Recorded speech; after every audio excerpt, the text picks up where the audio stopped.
प्यारे छात्रों, नमस्कार। आपने मेरी पहली वीडियो देखी, इसके लिए धन्यवाद। और मुझे आगे काम करने का बल मिलता है।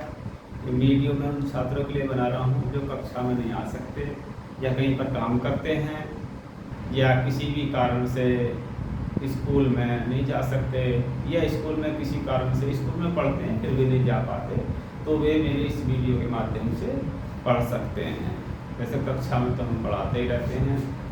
प्यारे छात्रों, ये हमारा लेसन था दो ध्रुवीयता का अंत। इसमें हमने पिछली वीडियो में बताया था शॉक थेरेपी। शॉक थेरेपी के कारण, शॉक थेरेपी क्या थी, किस प्रकार से दो ध्रुवीयता उत्पन्न हुई और किस प्रकार से खत्म होती है।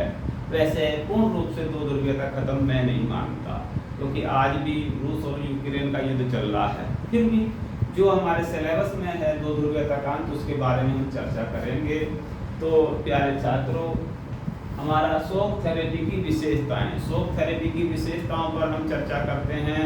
शॉक थेरेपी की विशेषताएं में है, क्या विशेषता थी कि जो कि पहले मिल्कियत का स्वामित्व राज्य हुआ करता था, अब उसका मिल्कियत जो है निजी हाथों में सौंप दी गई। और क्या कर दिया, सामूहिक फान की जगह अब निजी फान बना दिए गए।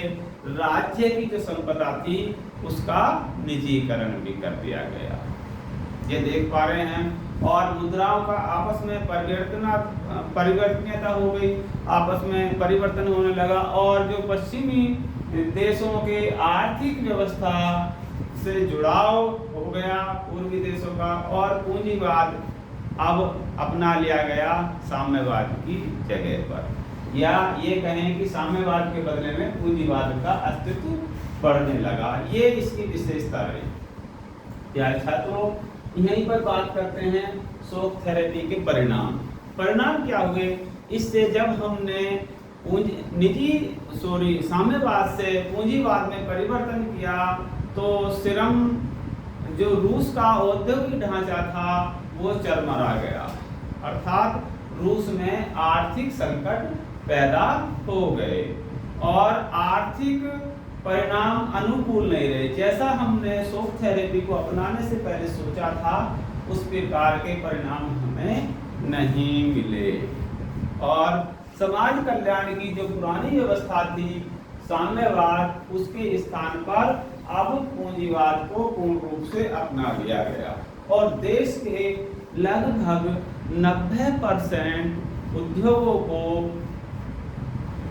निजी कंपनियों को पौने पौने दामों में बेच दिया गया। पौने पौने दामों का अर्थ बच्चे छात्र आप समझते होंगे।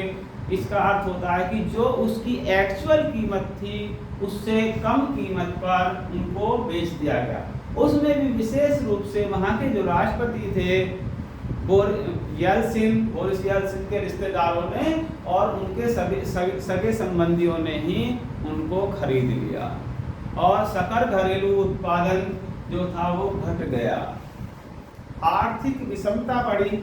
आर्थिक विषमता जानते हैं, धन जो पूंजीपतियों के हाथ में बढ़ता चला गया और जो गरीब थे श्रमिक वर्ग, उनके यहाँ पर घटता चला गया। ये कहते हैं आर्थिक विषमता। अर्थात घरेलू उत्पादन का जो प्रतिशत था वो नीचे गिर गया। जब व्यवस्था चेंज हो जाती है तो हमारे कारखाने फैक्ट्रियों में भी काम कम होता है। कम होने के कारण उत्पादन गिरा, और जब उत्पादन गिरा तो छात्रों वहां पर खाद्यान्न संकट उत्पन्न हो गया। खाने पीने की वस्तुओं की भी कमी हो गई।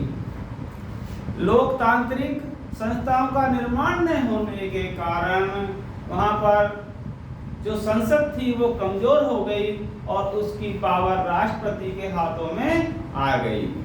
और इस प्रकार शासन में अब राष्ट्रपति शासन सत्तावादी हो गए। और जब वहां पर शॉक थेरेपी अपनाई गई तो वहां के जो संविधान थे वो जल्दबाजी में बनाए गए और वो संविधान ठीक नहीं थे। और क्या किया गया, सरकारी रियायतों के खाते में सभी वर्गों के जो लोग थे वो गरीबी में डूब गए और वहां पर गरीबी बढ़ गई। अब बात करते हैं पूर्व साम्यवादी देश और भारत, अर्थात पहले जो सोवियत संघ वाले देश थे उसके साथ भारत के क्या संबंध हैं। पूर्व साम्यवादी देशों के साथ भारत के संबंध मधुर रहे हैं, अच्छे रहे हैं, और विशेष रूप से रूस के साथ जो संबंध हैं भारत के वो पिरगाड़ रहे हैं, मजबूत रहे हैं। और दोनों देश क्या है, बहुध्रुवीय विश्व का सपना देखते हैं, अर्थात एक ध्रुवीय अमेरिका ही ना हो और भी देशों की सहभागिता हो, दोनों देश मिलकर ऐसा ख्वाब देखते हैं, ऐसा स्वप्न देखते हैं। और दोनों देश सह अस्तित्व की बात करते हैं, सामूहिक सुरक्षा की बात करते हैं और क्षेत्रीयता की अखंडता की बात करते हैं। स्वतंत्र विदेश नीति और अंतर्राष्ट्रीय झगड़ों वाली बातों को आपसी विचार विमर्श के द्वारा हल करने की बात करते हैं और संयुक्त राष्ट्र संघ के सुदृढ़ीकरण अर्थात उसको मजबूत करने की बात करते हैं।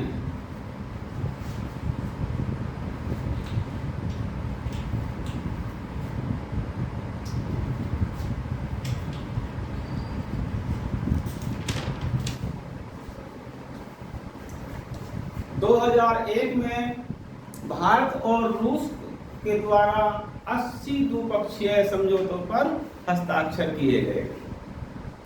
भारत रूसी हथियारों का बहुत बड़ा खरीदार है, अर्थात सबसे ज्यादा जो हथियार खरीदता है भारत रूस से ही खरीदता है।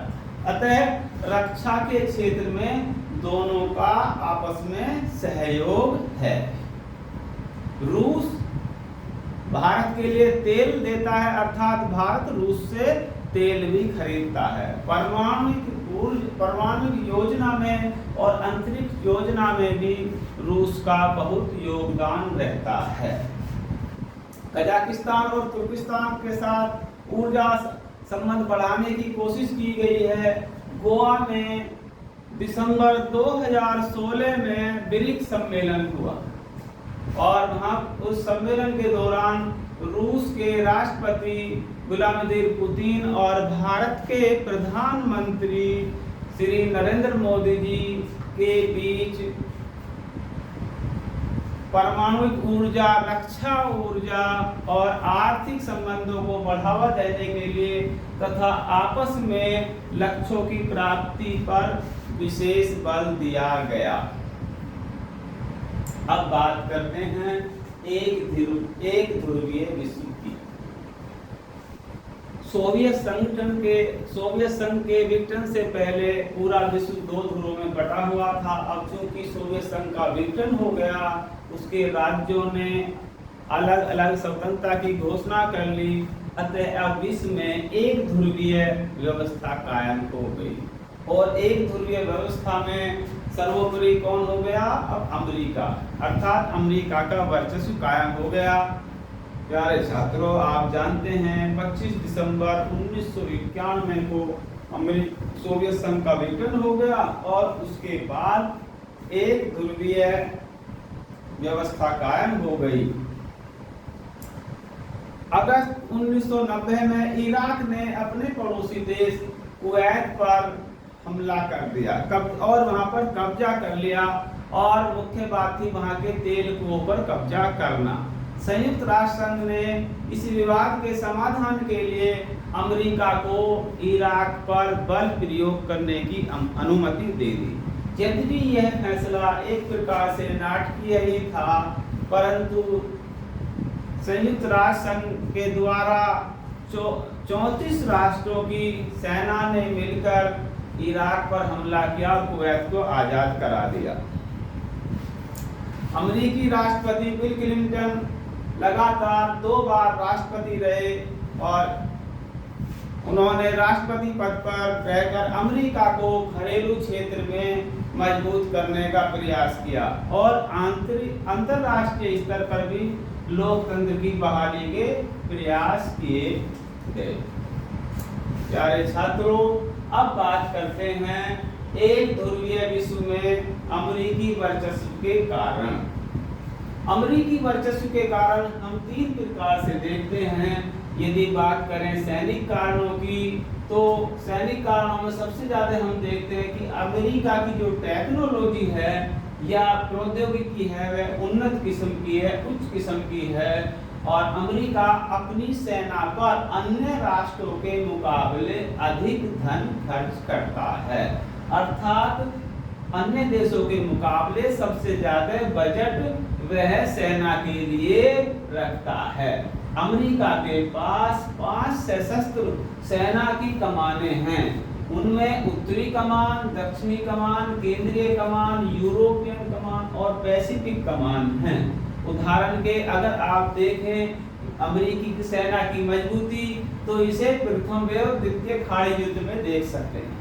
अमेरिका ने अपने वर्चस्व को वहां पर दिखाने का पूरा प्रयास किया है और उसको हाईलाइट भी किया है। अगर बात करें ढांचागत कारण की, तो विश्व की जो सबसे बड़ी अर्थव्यवस्था है वो है जो इसकी सबसे बड़ी जो व्यवस्था है, अर्थव्यवस्था, वो अमेरिका की है। अमेरिका का समुद्री जो व्यापार है उस पर पूर्ण नियंत्रण है। अर्थात व्यापार के जो सारे नियम, कायदे, कानून हैं उनको अमेरिका ही बनाता है, अमेरिका के इशारे पर ही चलते हैं। और अमेरिका इंटरनेट व एमबीए का जनक भी है। एमबीए और इंटरनेट की जो शुरुआत है वो अमेरिका से ही हुई है और वह अमेरिका का ही उस पर वर्चस्व है। और यदि बात करें वर्ल्ड बैंक की, आईएमएफ की और डब्ल्यूटीओ की, तो इसमें भी मुख्य रूप से भूमिका अमेरिका की ही है।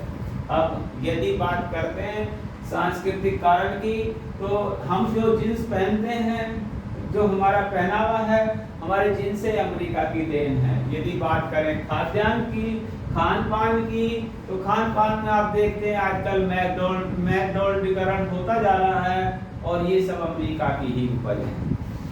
यदि बात करें संस्कृति की, तब यूएस की संस्कृति का विस्तार हो रहा है। हम देखते हैं हमारे यहाँ पर दिन में काम करते हैं और जब हमारे यहाँ दिन होता है तो अमेरिका में उस समय रात होती है। और अमेरिका क्योंकि अपने नियमों से काम कराता है, तो हमारे यहाँ भी अब रात्रि शिफ्ट में काम करना हम लोगों ने शुरू कर दिया है। तो रात्रि की जो शिफ्ट में काम करने का सिलसिला है ये भी अमेरिका की देन है। और प्यारे छात्रों, युवाओं में आजकल वैलेंटाइन डे मनाने की जो परिपाटी चल रही है, तो वैलेंटाइन डे भारतीय त्योहार नहीं है, ये अमेरिका का ही त्योहार है। इस प्रकार यदि हम ये करते हैं तो कहीं ना कहीं हमने अमेरिका के वर्चस्व को स्वीकार कर रखा है। तो आज की वीडियो में इतना ही रखेंगे। सभी का धन्यवाद।